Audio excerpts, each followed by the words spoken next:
Ciao a tutti e bentrovati. Siamo di nuovo sul canale YouTube di terracuore.it e parliamo di energie sottili, continuando una serie di video che vogliono fare un po' di chiarezza sull'argomento. Nelle ultime puntate ho accennato a come le energie sottili siano un fatto condiviso da tutte le culture del pianeta e non un fatto metafisico, ma un fatto reale.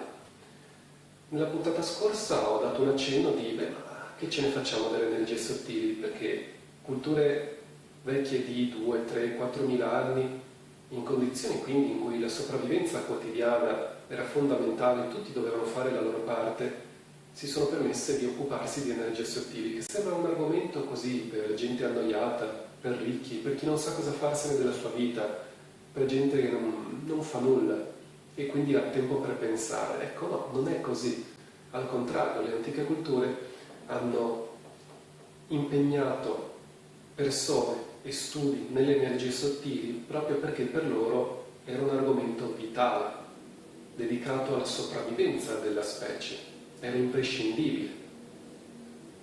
Se torniamo indietro di 8-9 mila anni e torniamo a quei primi uomini delle caverne, quei primi uomini delle caverne avevano delle figure chiamate sciamani. Quegli sciamani avevano un compito fondamentale di cui la tribù non poteva fare a meno. Erano i sensitivi, coloro che, usando un sentire più profondo, andavano a cercare di capire le forze naturali e quindi erano in grado di prevedere: guarda, sta arrivando un branco di bisonti, andiamo a cacciarli, così ci procuriamo il cibo per tutto l'inverno. Oppure, guardate, non arrivano branchi, spostiamoci in un'altra zona, che sennò qui moriamo. Come erano in grado di percepirlo? Ecco, vi lascio un po' questa immagine. Potete immaginare che la coscienza di quegli antichi sciamani fosse una sorta di radar. Potete immaginare come se vedessero magari tutto su un piano in 3D, ma non solo vicino a sé, a una grande distanza, chilometri e chilometri, che fossero in grado di sentire in modo spaziale gli eventi come potenziali messi in atto e quindi avvisare le persone: guardate che questo si sta per verificare, guardate che c'è questo rischio, spostiamoci, perché le loro antenne di coscienza erano profondamente sintonizzate sulla sopravvivenza dell'intera tribù. Ecco quindi una cosa interessante che possiamo dire: la capacità di sentire le energie sottili dipende dalla necessità. È sempre stato così. Se non c'è la necessità non si sentono, a meno che non siamo dei talenti selvaggi, quelle persone cioè che nascono con quei canali percettivi completamente spalancati e magari fanno difficoltà a gestirli. Ne conosco molti. Questo è un punto molto importante, ragazzi, perché alcune persone sentono il sottile, altre non lo sentono, altre credono di sentirlo ma non è realmente il sottile, altri lo sentono ed è un sentire distorto. Perché? Il primo punto è la necessità. Il secondo punto: negli anni ho osservato molte persone che lavorano con le energie sottili, ho osservato molti sensitivi, veri sensitivi. Ecco che queste persone hanno tutti una qualità molto particolare. Sono tutte persone dotate di un, chiamiamolo così, collegamento conscio-inconscio molto profondo. Per quelle persone il pensiero cosciente e il sentire di coscienza profondo sono fondamentalmente uno stesso processo. Quelle persone sono in grado di acquisire un'emozione, un pensiero e sentirlo talmente in profondità che questa profondità è in grado effettivamente di riprogrammare la materia. Non sono casi poi così rari, personalmente ne ho osservati diversi, sono persone bizzarre, interessanti, vivono tutto con molta intensità, a volte danno talmente tanto credito alle loro percezioni da dimenticarsi che sono solo delle percezioni e quello che sentono e vedono con una tale profondità, chiarezza e precisione dimenticano che può dipendere molto dai loro modelli mentali anche inconsci e non si rendono conto proprio di questo punto. Altre volte stanno male, soffrono per quello che sentono, perché non sono in grado di distinguere fra se stessi e questo sentire profondo. Non è pazzia, è un punto importante. Questa è un'esperienza condivisa da tutti coloro che praticano molte forme di meditazione, ma con profondità, dopo molti anni di pratica, quando raggiungi quello stato in cui il mondo svanisce, in cui sei talmente immerso nel sentire che senti te stesso e il mondo allo stesso tempo, tutti e due svaniscono senza volerlo, e ti rendi conto che sei profondamente collegato a ogni cosa, ancora di più. Tu sei ogni cosa, ancora di più. Ogni cosa è te, ancora di più. Percepisci te stesso e allo stesso tempo percepisci nessuna separazione con tutto il cosmo. Questo è importante. Questa però è un'esperienza sana, è un'esperienza che deriva da una lunga pratica, da una lunga confidenza interiore e dall'aver affrontato i propri demoni interiori e averli risolti.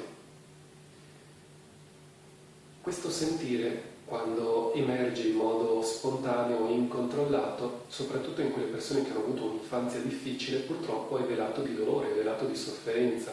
E quindi per quelle persone che non riescono a porre un confine fra sé e l'altro, rischia di essere un'esperienza anche molto drammatica, il sentire il sottile. Però cominciamo a dire una cosa importante, che ci riguarda tutti. Innanzitutto parliamo di coscienza. Sì, perché noi siamo un sentire di coscienza che si ispira. Un sentire di coscienza, cioè qualcuno lo chiama anima, io preferisco il sentire di coscienza. Siamo cioè un sentire che è coscienza allo stesso tempo e si manifesta in una struttura fisica e si ispira. L'ispirazione è una facoltà divina, l'ispirazione è quella facoltà che dal cielo discende sulla terra. L'ispirazione che è comune a tutte le persone nasce dalla necessità.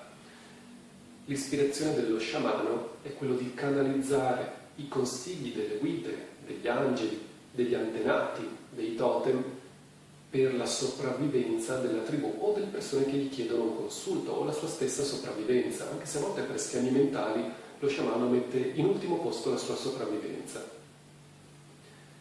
L'ispirazione, ad esempio, dei grandi geni della fisica moderna, sì, perché leggetevi leggetevi i commenti della vita di Einstein, ad esempio.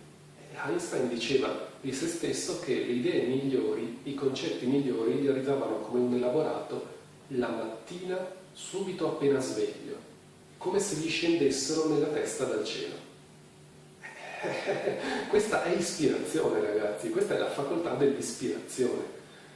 Prendiamo un personaggio molto discusso, Nikola Tesla. Nikola Tesla diceva le stesse cose, diceva che le idee gli scendevano nella testa, lui le osservava, creava delle strutture, creava dei progetti, li elaborava completamente, quando vedeva che funzionavano, li realizzava. Questo è canalizzare. Canalizzare è farsi ispirare dalle facoltà più profonde e divine presenti in noi. Sì, perché c'è un confine. C'è un confine in cui l'umano svanisce e comincia quello che è completamente oltre l'umano, ma allo stesso tempo ne è parte. Io quello lo chiamo divino, perché è profondamente parte di noi ed è una fonte di forza infinita. E non parlo di religione, questo sia ben chiaro. La religione è un'altra cosa. Torniamo a noi ad ogni modo. Ecco quindi che siamo un sentire di coscienza che si ispira anche dalla profondità di se stesso. Prendiamo il corpo fisico, prendiamo un granello di sabbia. In realtà dovrebbe essere molto più piccolo per farvi un paragone corretto, ma prendiamo un granello di sabbia. Immaginiamo che ora in queste dita stringo un granello di sabbia. Questo è il corpo. Quello che so di me, la coscienza presente che ho di me, è la polvere che ricopre il granello. Ma quando approfondisco la relazione con me stesso, ecco che scopro una bolla, un'altra bolla. In realtà il sentire di coscienza è vasto tanto quanto l'intero universo rapportato al granello di sabbia del corpo. Ma chi arriva fino a lì? Ben pochi.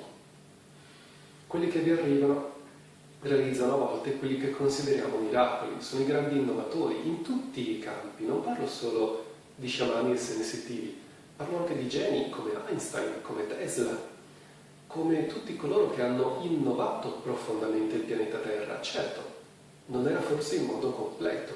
Immaginate il granello di sabbia che conosce alcuni aspetti di sé e si espande e magari conosce questa parte di sé, ma tutto questo non lo conosce e magari non conosce nulla di quello che c'è qui, ma è consapevole di qualcosa che è qui. Vedetela in termini tridimensionali, ok? Un granello di sabbia che è corpo, una coscienza intorno, una zona che conosco, una zona di comfort e una zona di cui magari non so nulla, ma che in qualche modo mi trasmette segnali in modo inconscio, come un grande serbatoio di conoscenze, soluzioni, informazioni, talenti. Ed ecco quindi che quello che mi ispira come sentire di coscienza è quello che ho messo in atto prima ancora di incarnarmi. È una bella affermazione. Ed ecco che questo è infinito e tanto più lo coltiviamo, tanto più ci rende, tanto più lo esploriamo, tanto più scopriamo profondità infinite, tanto più ci dedichiamo, tanto più ne otteniamo, purché affrontiamo i nostri demoni interiori, superiamo gli ostacoli delle credenze e delle limitazioni, date anche dall'inconscio collettivo e dalla cultura in cui siamo immersi. Ecco che a quel punto cominciamo a gestire veramente le energie sottili, perché, tornando a bomba, le energie sottili si esprimono attraverso il sentire di coscienza e quindi sono un campo informativo che come un substrato accoglie il sentire di coscienza e si relaziona poi con le strutture fisiche. Ecco quindi che l'energia sottile, il campo energetico, quando impariamo a gestirlo, il fatto che possiamo gestirlo o meno dipende da quanto abbiamo aperto quella porta di connessione conscio-inconscio dentro di noi e ci siamo andati in profondità, sì, perché gestire un'energia sottile di tipo emozionale che è molto vicina al biologico, tutto sommato è facile. Basta farlo tramite immagini, tramite emozioni. Questo può essere fatto anche da chi non sa nulla di energie sottili, ma andare oltre questo aspetto, no, andare oltre questo aspetto ci sono delle chiavi interiori che abbiamo bisogno di aprire, che parlano di confidenza, che parlano di fiducia, che parlano di darci la possibilità di, e perché no, farlo attraverso delle modalità anche di relazione col divino è estremamente proficuo, soprattutto funziona. Grazie e arrivederci.